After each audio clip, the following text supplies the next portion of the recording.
Welcome to our Curious Amalgam, the weekly podcast brought to you by the Antitrust Law section of the American Bar Association. Our Curious Amalgam explores the fascinating and increasingly overlapping world of competition, consumer protection, data protection, and privacy law. Each week, we bring you leading global experts on the most compelling issues of the day. Enjoy the show. Welcome to our Curious Amalgam. I'm Sergei Zaslavsky. The title of today's episode is Does the FTC ban get it right or go too far? Economists debate the FTC non-compete rule. Today's episode is a little different in that we initially recorded this as a live debate that was broadcast as an ABA webinar and also live streamed over YouTube. The debate was so rich and interesting that we wanted to bring it to our podcast audience as well. This episode is a bit longer than usual for our Curious Amalgam, but we hope that you stick with it. It's well worth it. So without further ado, let's dive into the show. There's been a lot of discussion of non-competes over the past couple of years. And a major driver of that has, of course, been the FTC non-compete ban. FTC issued the proposed rule in January 2023, and then issued the final rule in April of this year. Non-competes, as defined by the FTC rule, are contractual provisions that prohibit workers, penalize workers, or function to prevent workers from seeking different employment or operating a business. And the rule is quite broad, banning all new non-competes and making existing non-competes non-enforceable, except for those with senior executives. There's a lot of discussion over whether the FTC even has authority to issue this rule. And this is currently the subject of litigation and also the subject of an upcoming ABA Trust and Trade podcast episode, which is scheduled to drop on July 8th. But that is not the subject of this program.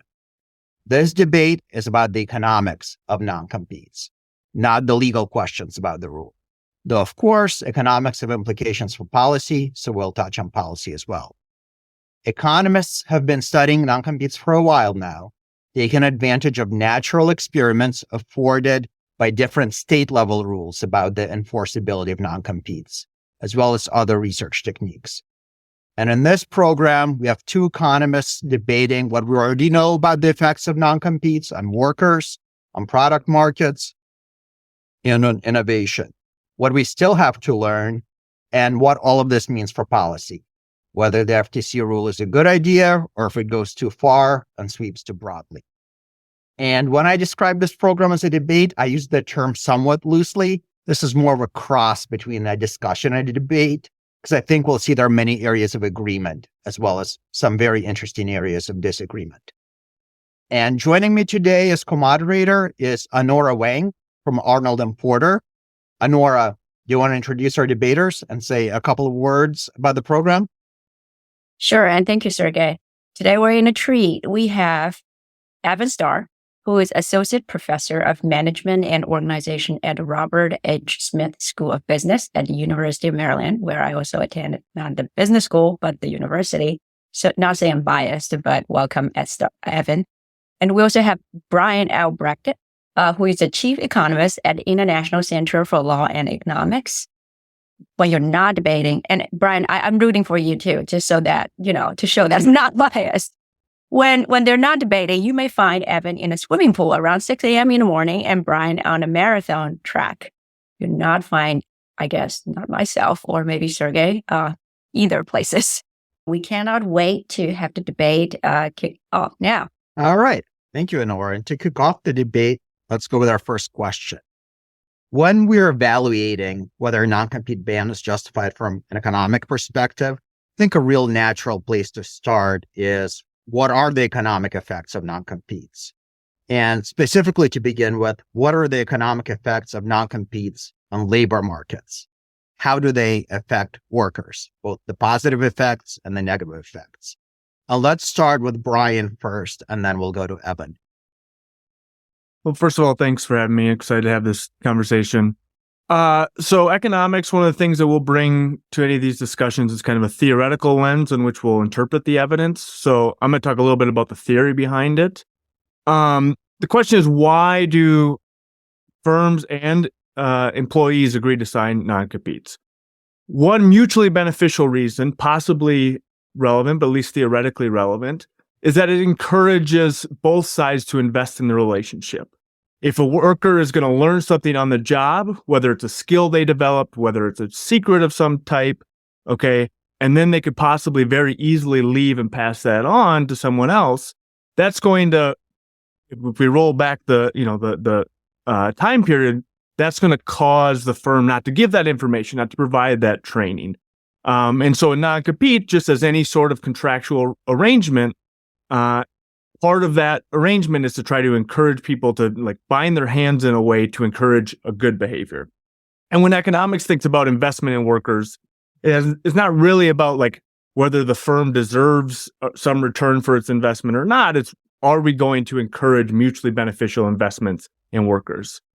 Okay, so that's kind of the beneficial reason, kind of, if all things are good, this is why we'd expect it, along with other contracts. But there's also possibly concerns if they increase labor market power somehow. That can allow, it can allow firms to drive down wages for workers. And if you're worried about workers more than firms, that could be a problem you're thinking about. And it can also just discourage work on other dimensions. So if a firm is getting most of the rewards from hard work, you're not going to get hard work from the employees. And so there might be some, yes, from the firm's perspective, a non-compete is good because it extracts surplus, but from kind of overall perspective, it's bad because workers aren't working as hard. Okay, those are kind of the direct effects. There's a second type of effect, which is how does this then affect labor markets overall? And this one, again, it could go both ways. If the non-compete encourages investment, that investment could then be picked up by other firms down the way. If the non-compete discourages workers from moving, that could then gum up the labor market, slow down reallocation, kind of a negative, you and me sign a contract, harming the overall market. So from a theory perspective, it's kind of could go either way. And it's just in the last decade, really, that we've gotten more and more empirical work to kind of sort out which of these effects is more relevant. I'll let Evan kind of take the lead on that point. Yeah, thank you so much, Brian. And thanks again to Sergei and Anora for having me here. It's really a delight. I've been studying non-competes for a little over a decade now. And what is fascinating to me about this topic and why I keep doing more and more studies on it is precisely because of this kind of theoretical tension, which is that we do have these arguments which are theoretically valid, that non-compete agreements are ways to protect information. If I have a trade secret, like the formula for Coca-Cola, let's say, and I have a worker named Brian, and I'd like Brian to be my master brewer, I have to share that trade secret with Brian in order for him to do his job and for me to sell Coca-Cola and do well in the market. And I'd be nervous that Brian might take this very valuable trade secret and walk across the street and sell it to a competitor. And so a non-compete is one way to protect that trade secret, and therefore one way to encourage Coca-Cola to invest in developing valuable trade secrets that might be beneficial for consumers. And on the same side, the non-compete agreement is only one way to protect those trade secrets. You also have less restrictive ways. A non-compete is very blunt in its protection. And the reason it's very blunt is because it precludes Brian from joining another company in the industry altogether just to protect that trade secret. Well, we have other tools like non-disclosure agreements, a whole body of trade secret law, training repayment agreements not to solicit clients, all sorts of less restrictive agreements that are more directly tied to what they're protecting. Whereas a non-compete agreement is sort of a catch-all, just blunt. It blunts mobility and therefore protects in doing that. And so that's sort of the positive argument for non-competes. And I think the negative one Brian explained correctly, which is that non-competes are a direct restraint of trade, not only in labor markets, but also in product markets. They tend to directly prohibit a worker from joining a competitor or starting a competitor, often for a year or two after they leave. They tend to have a geographic restriction, though not always. They can apply even globally. And so there's this tension about which of these theories is right. How should we think about non-compete agreements? And so I think the place to start is with, where do we see non-compete agreements? And if you think the non-compete agreements are really about protecting trade secrets, about protecting valuable information, then you would expect them to be isolated in sort of the upper echelons of the labor force, workers with, who have access to this sort of information. And that is true to some degree. Tech workers sign non-competes at rates of about 50%. Executives sign them at rates about 60 to 80%. And those are sort of the highest estimates we have across the labor force. I think where it gets tricky is that about 30% of companies use non-compete agreements for every worker at the company, regardless of their level, regardless of their salary, regardless of the types of information they might have access to. And this is where you can get some extreme examples like the temporarily employed Amazon packer who signs an 18-month non-compete that's global. This is where you get volunteers at nonprofits signing non-compete agreements. This is where you get janitors. Some of the extreme examples you might have heard. The contract can become embedded in the boilerplate, and they end up getting deployed to all sorts of workers. And so the number of workers with non-competes estimates vary across the U.S. On the low end, they start at around 16%. On the high end, they get up closer to 30%. And so it sort of depends on which survey you want to draw from about the use of non-compete agreements. You know, the way that economists have tried to estimate what happens because of non-compete agreements is they've looked at surveys where they've asked workers what's happened because of this non-compete. And then they've looked at natural experiments where states have started changing their policies on non-competes. Some states have more vigorously enforced them. Some states have banned them for a lot of workers. Some states have banned them for a few workers. And in a recent paper, I'll just summarize briefly, we study all bans on non-competes for low-wage workers, which started in Oregon in 2008. And including high-wage workers, like the ones we saw recently, or even high-tech workers, which is what we saw in Hawaii in 2015. And if you look at across all of these bans on non-competes, wages tend to rise about 2 to 3% on average across the whole labor market after these bans take effect, whereas job mobility also tends to rise. And so if you thought that non-compete agreements were beneficial to workers, then banning them should have hurt workers. And it's the opposite that we saw. We saw that when they banned non-competes, that the workers actually benefited, job mobility tends to rise, and entrepreneurship tends to rise. And so I think some of these studies have started moving the needle on how to think about non-compete agreements alongside this kind of broad evidence that non-competes are being used with workers that you might not expect them if you thought non-competes were really about protecting valuable firm secrets. I think that's very helpful. Thank you, both Brian and Evan. And Evan, you already mentioned the natural experiments in various states, which we'll get to later. And this is still very much on the labor market. But let's focus on products market for a second. And I think, Evan, you already mentioned that a little bit to the less degree, Brian. But let's focus on the product markets and maybe innovation in the product markets. We're not talking about innovation in the labor markets as of yet, right? Even though AI is coming soon, so we don't know. So just a straightforward question. What are the economic effects of non-competes on product markets and innovation? Evan, let's start with you.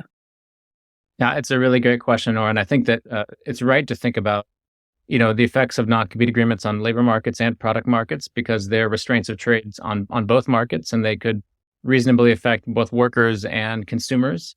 And so let me first break down your question into maybe some sub questions that are a little bit easier to answer. So, one kind of natural question is, do we even need non-competes to protect trade secrets in the first place? And so when you think about me using my Coca-Cola formula and giving it to Brian, do I need the non-compete to actually protect that investment, or would I have made that investment otherwise, even without the non-compete agreement? And so, this is really a question about what's the value add of the non-compete relative to alternative protection tools. And if it's true that NDAs, for example, or trade secret law are adequate and that they protect trade secrets and that they would have encouraged Coca-Cola to create that formula in the first place and to share it with Brian so that he could be productive, then the non-compete added on top of that is not actually protecting the firm or spurring any more investment. The only thing that it's doing is it's taking Brian and it's making it harder for him to start a company if he wants to, and preventing him from taking better job offers at competitors. And so I think a place to start is, what is the efficacy of non-competes relative to the alternatives? And we have a very recent field experiment that I ran with Bo Cowgill and Brandon Freiberg. And what we did is we worked with a company in the financial services context, and we hired about 2,000 workers, and we randomized whether they had a non-compete. And then the group without a non-compete had a non-disclosure agreement. And then what we did is when we worked with these workers at one company, we gave them some secret information. And then after they were done with their job with the company, we worked with a second company and we tried to hire everybody. And one of the things we're looking at is who breaks their non-compete, but we also wanted to know who shares this secret information that we gave to these workers at the first company. And what we're looking at in particular is, do the non-compete agreements, when added on top of an NDA, do they actually dissuade secret sharing relative to those with only a non-disclosure agreement? And the answer was pretty clear that the non-compete agreements did not add anything to secret sharing, even though they did preclude workers from taking job offers. And so I think this is sort of some of the first direct evidence on this question about whether other tools are efficacious and whether non-compete agreements are necessary to protect firm investments. There's lots of concerns about generalizability. So there are a few other studies here I'll just mention briefly on this question, and then I'll turn to the broader points on innovation. So there's another recent study by Hiraiwa et al., which looks at whether firms value the ability to enforce non-competes. And in this study, what they're looking at is a Washington state non-compete ban, which in 2020 banned non-competes for workers making less than $100,000 a year. And this sets up a really interesting experiment, which is that if you take a worker who's making $99,000 a year, before the law came into place, that worker's non-compete was potentially enforceable, subject to the reasonableness test in the state of Washington. But in 2020, that worker's non-compete is per se unenforceable because they're under the threshold. And so the firm doesn't have to keep their wage at $99,000, though. They could just give them a very small raise to get them to that threshold and then have the opportunity to enforce their non-compete should they want to. And so the test then is, if firms really valued that ability to enforce their workers' non-compete, they would have paid that worker at least a small raise to get them to that threshold. And yet in the evidence, we didn't see any evidence that firms were paying workers to get them to this new threshold established in the law.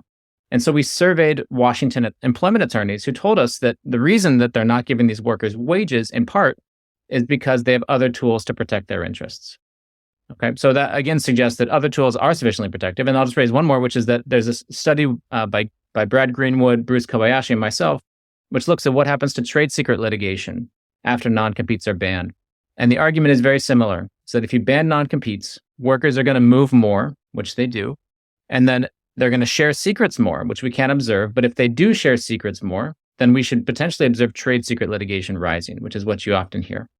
And so we looked at what's happening in trade secret litigation after states ban non-competes for low-wage workers, for high-wage workers.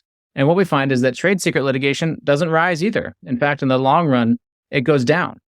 And so this also suggests that even though workers are moving more, they're not necessarily sharing secrets at any higher rates. Okay, if you look more directly at other studies of innovation, there's two recent ones which exploit about 40-some non-compete changes over about a 20-year period, which ends in 2014, so before these major policy changes happened. But both these studies, one by Johnson, Lipsitz, and Pei, and the other one by Reinmuth and Rockwell, both find that when you enforce non-competes more vigorously, that innovation tends to fall, that entrepreneurship falls, job-to-job mobility falls.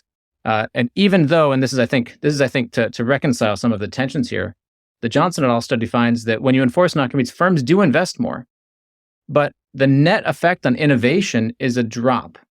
And the reason that happens is because firm investment is only one input to innovation. You need other inputs as well, like the ability to hire the right types of workers, to pursue the right ideas, the freedom to go start your own company if you want to pursue those ideas. And so their kind of way they reconcile this theoretical tension is that, yeah, firms might invest more because of non-competes, but the net effect is still a drop in overall innovation. Brian, let's turn it to you. Yeah, so there's a lot of things in there that I kind of want to think a little bit more about, talk a little bit more about, particularly around, Evan is setting it up in terms of trade secrets, and that's obviously a huge part of this discussion, especially lawyers start thinking about trade secrets and get all excited. But I would couch it more generally in training, more, all sorts of types of training fall under that. And the little bit of evidence we have, it's not great. Little bit of evidence we have suggests that increasing the enforceability of non-competes increases worker training. That's more broad than just the Coca-Cola trade secret. Can I say exactly what it is? No, it's, how great are we measuring it? I don't know. There's a lot of different things, but there's a little bit of evidence that these are having some effect on training. And so that seems relevant for all of the other effects that we're interested in. We're interested in wages. Well, if that effect shows up in wages just today, Evan's studies would have picked it up in Oregon. If that effect shows up in 5 years, 10 years, it'll be harder to disentangle. And that's just the nature of these kind of long-term things as long-term investments. And so there's a lot of tensions here about what different studies find in terms of kind of, yes, the question's about product markets, but I think it's, as Evan pointed out, intimately related to labor markets. It's very few products involve zero labor. But let's circle back a little bit to the output markets or anything that's kind of non-directly labor. We just don't have much evidence on it, which is the nature of this, it's the nature of labor markets. We also don't have many studies that look at minimum wage that then look at output markets. There's a few, but it's not many because it's kind of hard. The way labor economists think about things and study things and the surveys that they have is a little bit different than people who look at output markets. And so there's mixed evidence. The only evidence we have on prices doesn't seem good, but that's from healthcare, and there's a lot of other weird things happening in pricing there. There's mixed evidence on business entry, which is kind of a proxy, a first step before you get more output and more innovation.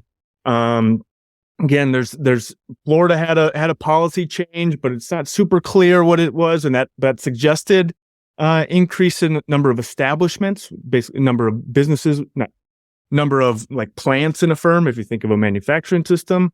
But other studies looking at Michigan, looking at LinkedIn data find the opposite. And so there's a few studies on output markets, but really not a lot.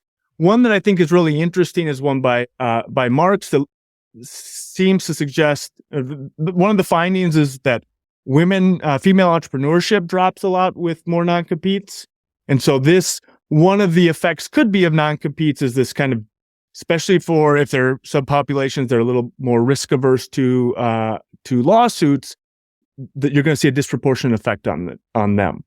I don't know how serious to take that as like an overall statement about output and innovation and entrepreneurship, but I think it is a really clear study on how some people are super scared of being sued, and therefore there could be having spillover effects, indirect effects in different markets. Well, very interesting stuff. And I'm going to drill down a little bit on something you mentioned already, which is alternatives to non-competes.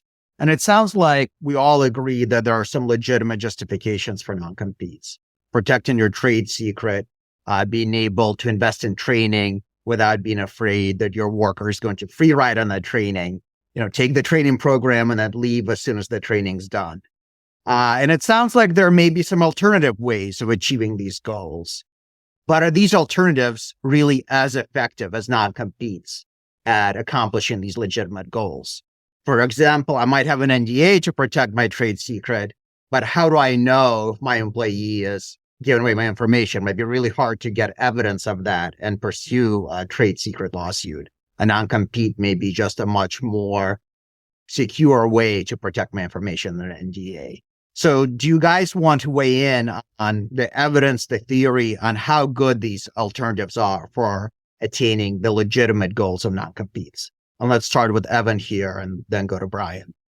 Yeah, it's a great point. And as the author of several of the training papers that Brian referenced earlier, it's true that workers with non-competes tend to receive more training. It's also true that in states that enforce non-competes more vigorously, that workers tend to have more training.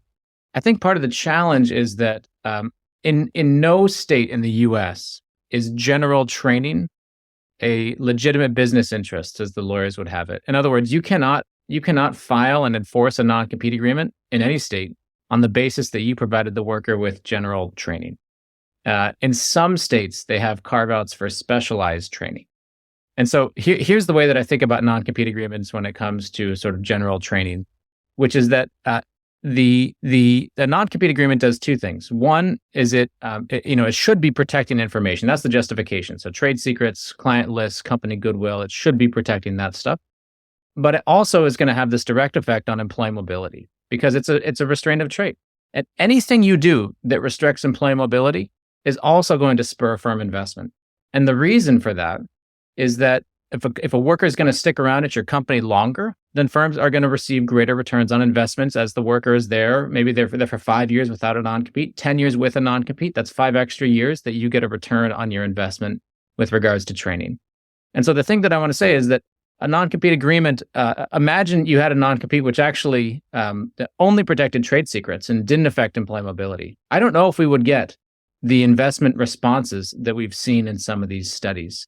In other words, they could be coming simply through restricting employee mobility, not through actually any additional protection whatsoever. And I think that's at least if you take the experimental finding that I described earlier, at face value, that's sort of one interpretation of these investment results, that they all come from protecting employee mobility. That said, let me just talk about alternatives very briefly. And on the training issue, there is these, there are training repayment agreements, which are a natural alternative. I teach MBA students. Many of them love the fact that their employer pays for their MBA, and then they have to stick around at the company for 2 years or so afterwards. And if they leave early, they have to pay some prorated portion of the MBA fees that they didn't get to recoup while they worked there. And so the reason training repayment agreements are a nice alternative is because they're directly tied to the outlay, right? It's like, here is an investment I'm trying to protect, and so here's how I'm going to protect that. If you contrast that with a non-compete, if a non-compete is being used to justify training expenses, then why would a non-compete apply 10 years, 20 years after the training has already been provided and the expenses for the training have been well paid back? And so if the argument for non-competes is, we need training, well, then maybe the non-compete should also expire once the training has been recouped. There are other issues with some of these alternatives. I'll just mention them briefly. So training repayment agreements can be written very broadly, especially when training is tacit.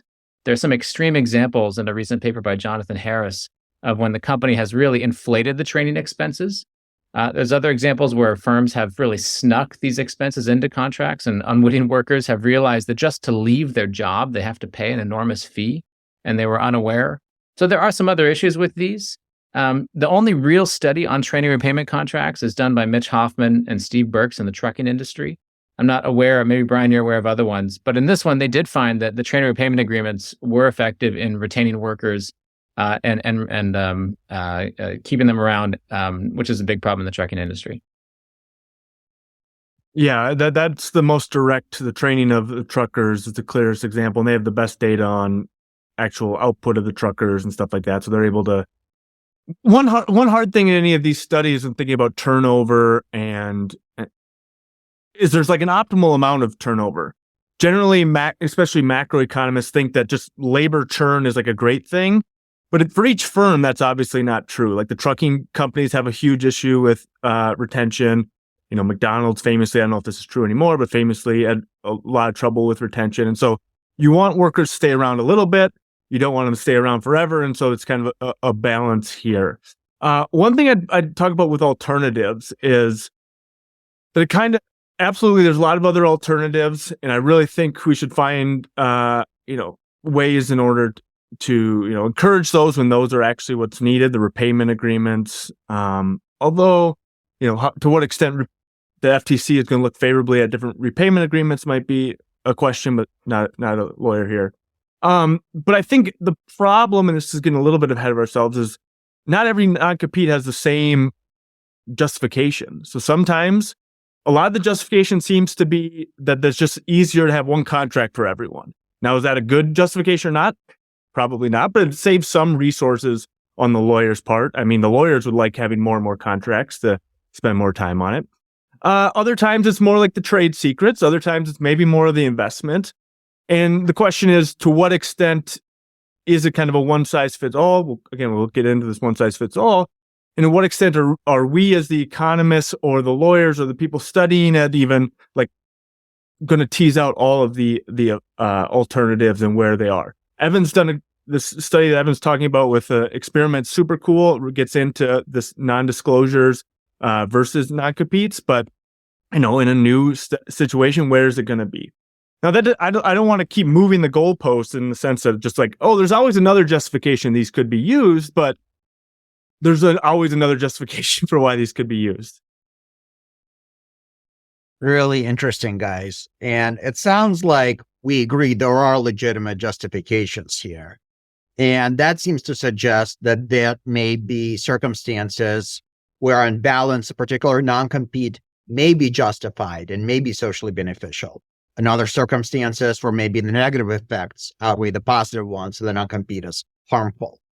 So from your point of view, which error costs are greater here? Is there more risk from having overly aggressive enforcement that may ban some of the socially beneficial non-competes, or more risk from having lax enforcement that may allow some harmful non-competes to survive? Let's start with Brian on this one. Yeah, it's really the kind of the crux of the issue. Two things I want to point out before kind of answering that question directly. So one is just the stage at which we're at in terms of knowledge, and we start thinking about costs and benefits here. Evan talked earlier about how the best studies, his studies mostly, and that's not, I'm saying that's not me, his studies, especially in Oregon, find around a 2%, 3% increase in wages. And that's a wonderful thing. There's not a ton of studies because we haven't had a ton of clear experiments like the Oregon. We've had a few. We'll have another one relatively soon as people start to dig into Minnesota, which had a complete ban. That's where I'm at.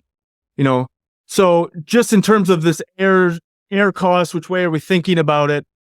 I think it's fair to say that our expectation should be that 2%, 3% number because of the best studies. That's what we find. The question is, how confident should we be in that number? How much of our belief is at that 2% number versus 4, 1, -1, type of thing. And so that's a tough question.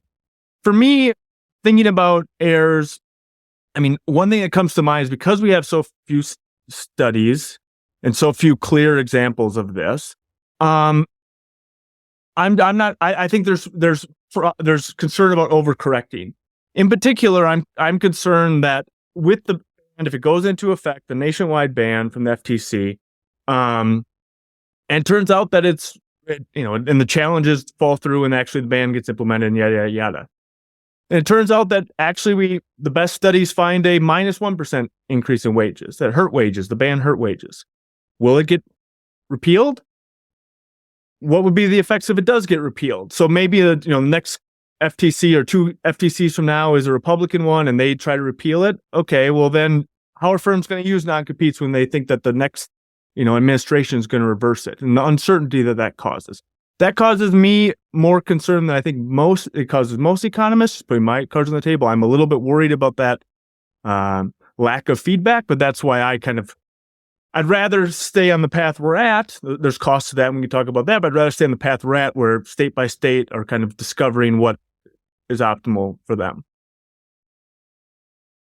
Yeah, so I think this is a great question about the risks of a ban, a complete ban, versus something like the status quo where we have this state by state regulation. So I guess I have several thoughts and then maybe some reactions to Brian here, which is that non-compete policies in the U.S. has actually been quite stable since the late 1800s. California and North Dakota and Oklahoma banned non-competes in the 1800s. And then there are some small changes over the years, but really it's not until the early 2000s when states really begin to change their policies, with Oregon in 2008. And if you read the literature around then, what you'll find is that Oregon policymakers began to find non-competes in low-wage workers' contracts where they thought they didn't belong. And that really surprised them because they thought they were only being used for sort of tech workers and executives. And so they passed in 2008 this ban on non-competes for workers earning below the median income for a family of 4 in Oregon, which today is, I think, around $120,000 some dollars. If you then fast forward in time, what happened is in 2014, 2015, several extreme examples of non-competes came out. The Jimmy John's sandwich makers, the Amazon packers who were employed for just a few weeks over the holidays, getting paid minimum wage, the non-competes in California being found out. And this is what spurred the last decade of policy action that we've seen, combined with the new evidence that we've had. Really, it was in 2014 when we came out with our first survey, national survey of non-competes. We've done, I don't know how many since, maybe 5 or 6. Before that, there were just several kind of scattered studies. And so what we've learned here over the last decade is a lot about non-compete agreements. And it tells us, I think, a lot about the status quo. And here's a really important thing that we've learned, which is that non-compete agreements, they matter regardless of what the law in the state actually is. So I'll just give you some examples. I told you in California, they banned non-competes in 1872. Most studies find that non-compete agreements are just about as common in California, where they've been unenforceable for over 100 years, as they are in other states. And that's not true in some studies of highly skilled individuals like executives, but they still sign non-competes in California. And the problem with this is that under the status quo, firms can basically get away with using totally unenforceable non-competes that courts would sanction. The FTC brought a case against Prudential Security in Michigan, who used a non-compete that had a $100,000 penalty attached to it. A court in Michigan found it overbroad, and that company kept using that non-compete. And there's several examples like that. So we have non-competes being used where they're not enforceable. We have non-compete agreements being used where courts have explicitly deemed them unenforceable.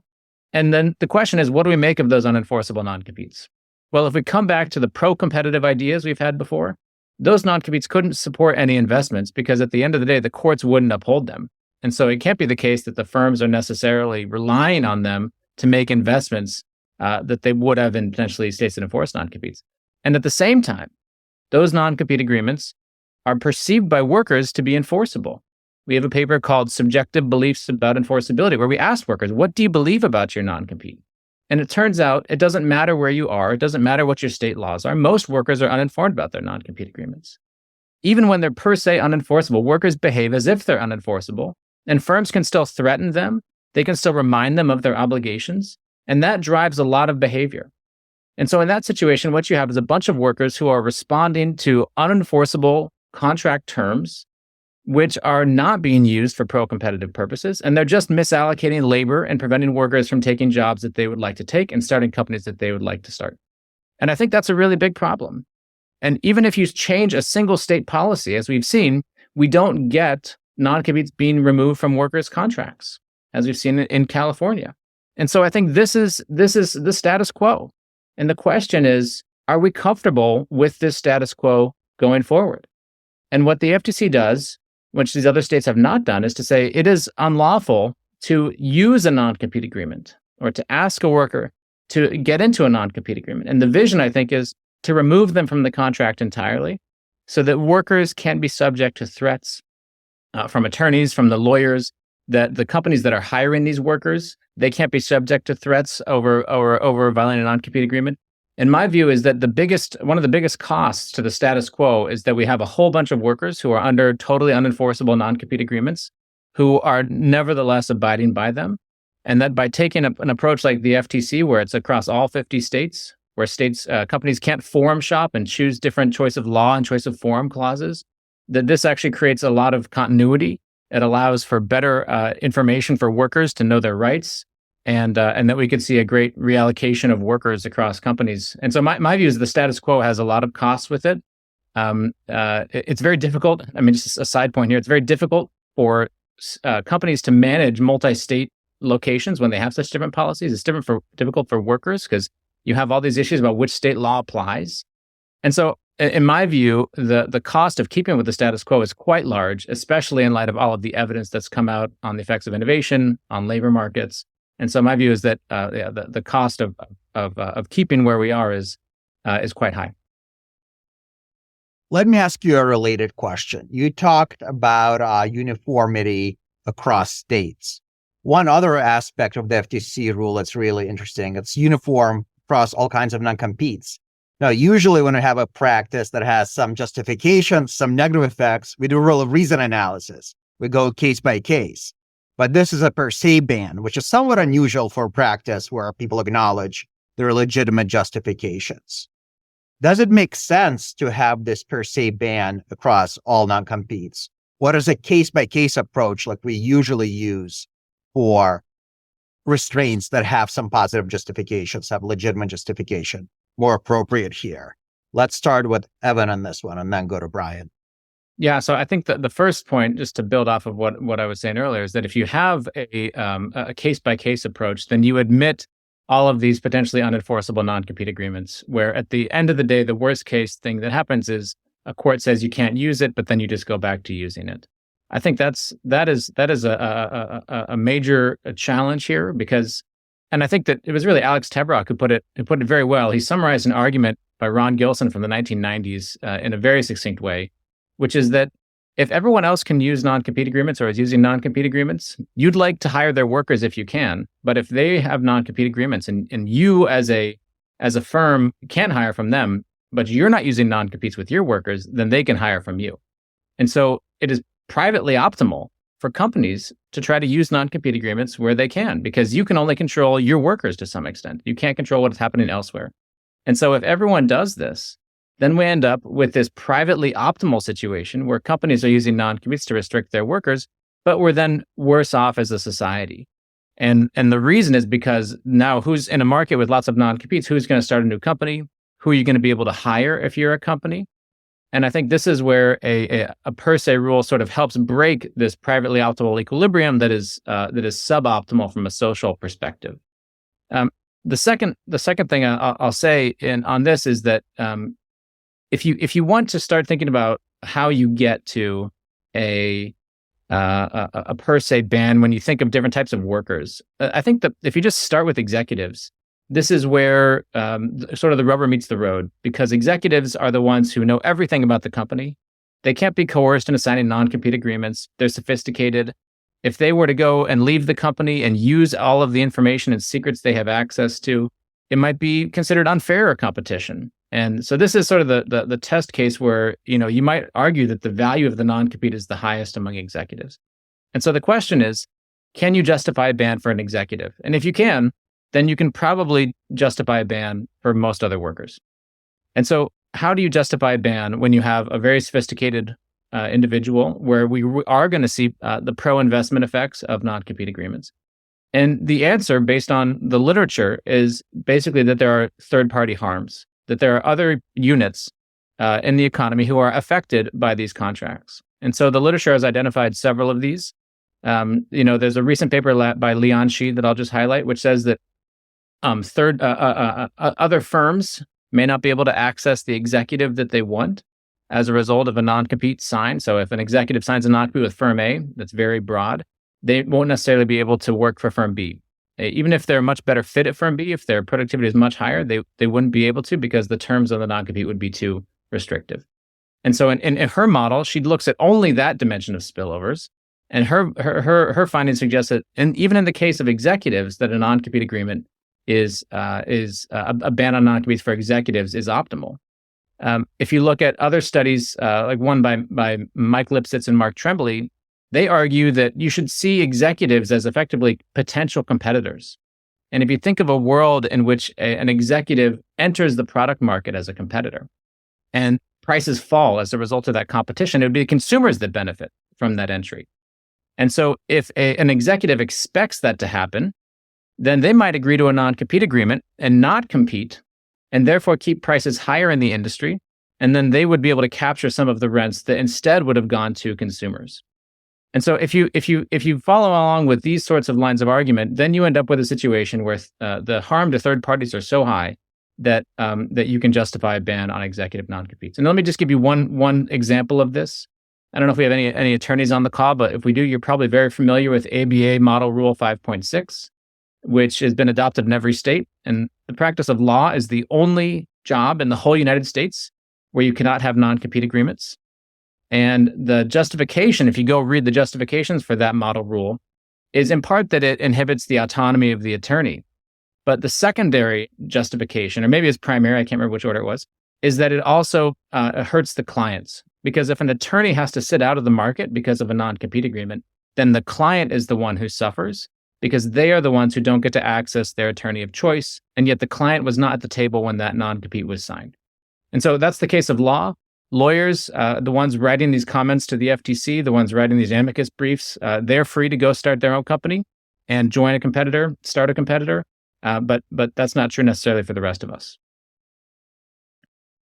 So there's a lot in there. I completely agree that uncertainty and just the uncertainty of which laws apply when, that's a net negative, and that's one of the reasons that a one size fits all makes a lot of sense, or could make a lot of sense. It's one of the things pushing it towards a one size fits all.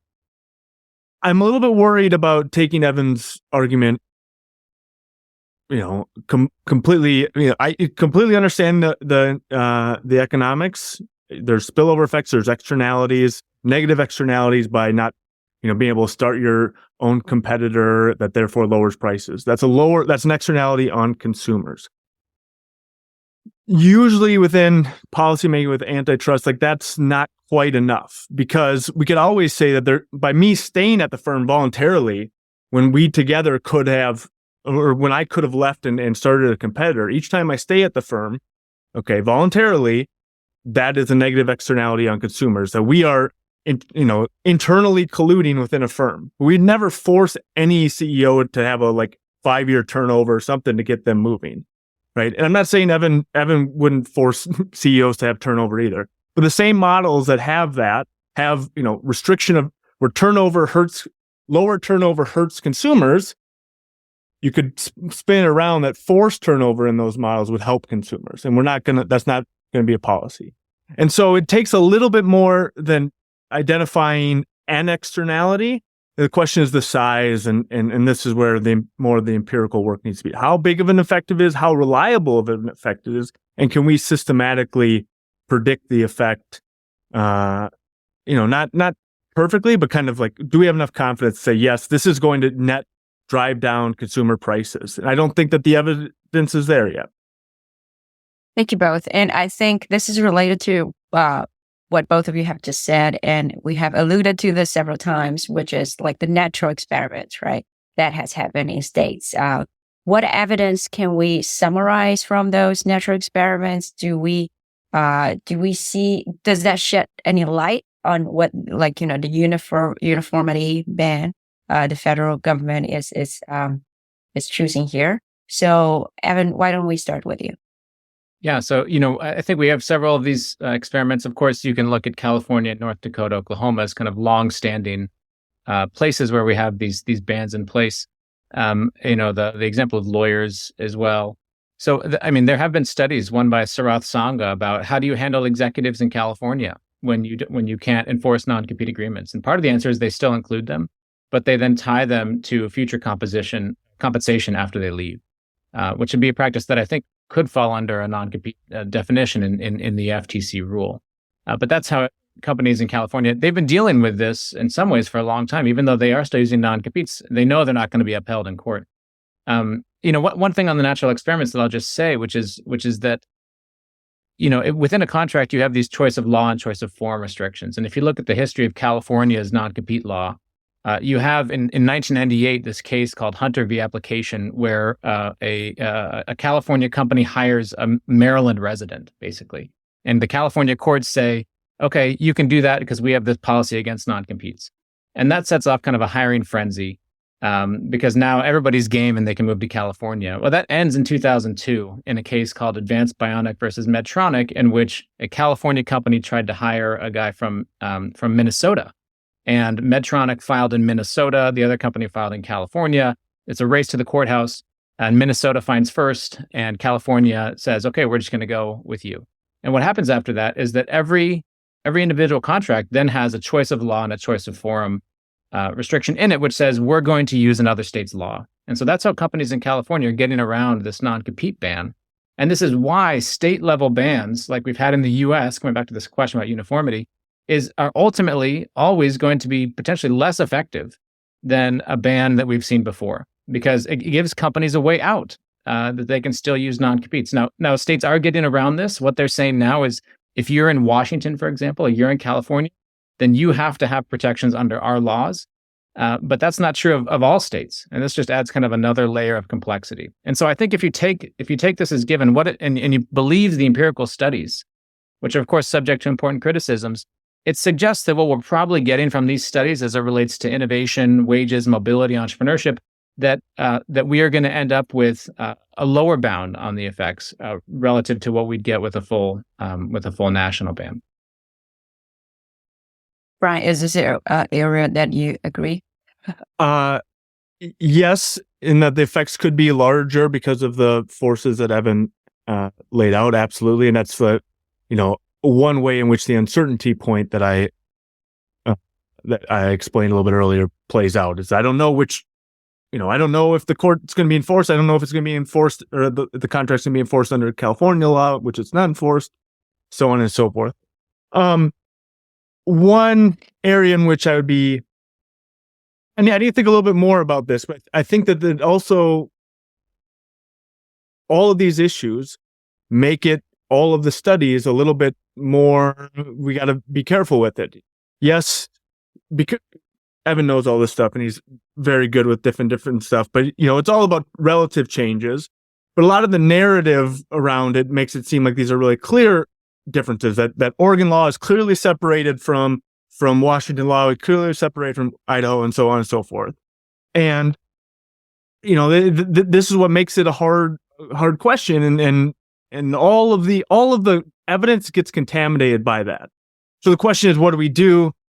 There's always going to be problems in any study. There's always going to be these sort of spillovers because you need to, for antitrust people, right? You need to define the market, and then you're just going to ignore everything else. There's no way to proceed if you're going to let everything, if you're going to say that Kroger competes with Target, like that's just not going to.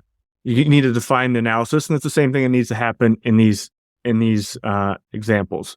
So I think that what that does is that raises the uncertainty or the ease in which you can map from the state to the federal. That could mean that the effects even larger at the federal level, but it also could mean that effects that we thought we estimated correctly are not as well identified as we would have hoped. Again, circling back, that means that I just don't think that we have the like total analysis that we would like on this sort of question. Can I respond to that very briefly? So I think that Brian raises an important point, which is that all these studies, these state studies have limitations, there's spillovers. And in order to justify a ban, I guess if I just to extrapolate from what Brian was saying, you would have to have a ban. Otherwise, what Brian is saying is there's too many limitations from what we could possibly know relative to this federal stage because of these spillovers and these sort of challenges. And so it feels sort of tautological to say, I can't justify a ban because we haven't had that experiment when we're debating whether we should run that experiment in the first place. I think that's fair. And both of you probably predicted my next question, which is what studies would be needed other than you cannot just rely on natural experiments. And you have economists, we have people who are professionals to do these. So what studies do you think would need to be carried out to improve our understanding of the economic effects and potentially to influence policy? What findings would it, swing you a little bit, towards either way about non-competes? Evan, let's continue with what you just said. Yeah, so I think that, what we've had over the last decade are several examples of not complete bans. So we've had these state level bans, which typically have earnings thresholds, and they've been set at very, very kind of arbitrary levels, from $13 an hour in Illinois in 2017, which they've subsequently updated up to, $150,000 in DC several years ago. Really, it was just this last year when Minnesota passed a complete ban and became the fourth state to ban non-compete agreements. Has the state gone that far? And I think in part that's actually due to the FTC being a little bold here in what they came out with in terms of their rule. And so I think that it would be really interesting to study what happens in Minnesota, what happens to executive non-compete contracts, what happens to firms, to workers. How are firms going to substitute when they ban non-competes entirely for everybody in that particular state? So I think that it would be really helpful to have some of that evidence, some of it micro evidence on literally how are firms changing their contracts, and then thinking a little bit more on the downstream effects on consumers and what's happening to prices. Now, coming back to Brian's prior point, it's possible that we can't generalize from there to a full ban because maybe there's some spillovers to local areas. Maybe other things are happening in other states, and so even that is going to be tricky. But just getting some sense of how the complete ban helps. The other place I'll mention is this alternatives. We focused in the literature on non-compete agreements a lot. And when you run surveys, you'll learn that non-competes are just one of many potential alternatives. We've asked in surveys about NDAs, non-solicit agreements, agreements not to hire your coworkers, training repayment agreements, intellectual property assignment agreements, no hire agreements. There's a whole ton of restrictions. And it'd be really interesting to see how companies substitute when you ban non-competes, if they keep everything else the same, or if they substitute in some way, shape, or form in terms of how they're going to protect their information. absolutely agree. We need more of those studies. So, to be clear, I don't think we need a nationwide ban to estimate what the effects of a nationwide ban are. I mean, yes, in some tautological sense, that's true. But I want something closer than we have, or a few more things far away, right? We're all trying to extrapolate from imperfectly applicable examples to a different example that hasn't happened. That's always the problem. We're going to use a state level rise in minimum wages to try to make a prediction about what the national one is. That's the best we can do. But I certainly wouldn't want to. I'd be hesitant about advocating for a nationwide raise in the minimum wage based on, 3 changes in the minimum wage, and 4 changes that we have a good study with. Even add in the other policy changes that we've talked about. I want more. I want more to study. I want more episodes, but I also want more studies on those episodes. So, again, Evan's got absolutely wonderful papers in this literature, but there are other ways to attack even the Oregon question. Okay, I'm not suggesting that there's anything wrong with Evan's papers, but there's anyone who studied a major policy change, whether it's taxes, whether it's minimum wage, whether it's R&D credits or something like that. Like there's different ways to attack the question, and I want to know more about that. Does that mean that we have to do analysis until we're blue in the face, until whatever the expression is, till the sky falls? No, of course there's a point for trade-off. One area in which I really want to see more analysis is in the theory side and on the welfare analysis side. Okay, there's not a ton of papers that take seriously welfare between consumers, workers, and the firms. Okay, Evan pointed out one that does, that maybe suggests a non-compete ban is optimal. I have issues I've written about with that paper, but that's a starting point. There's another paper that's been released that suggests that welfare goes down when you have a ban. Again, not one paper is going to solve it, but I want more and more of these models. They're coming along. But as Evan said, like this literature started with him 10 years ago. Like that is the literature, and it's evolving. I think that's very helpful. I did promise the audience that they would have opportunities to raise questions. We did get a few. Some of them might be a little mouthful. So I would probably ask this one and extrapolate a little bit about it, which is the question is, for the study you mentioned comparing NDA and non-competes, was it industry specific?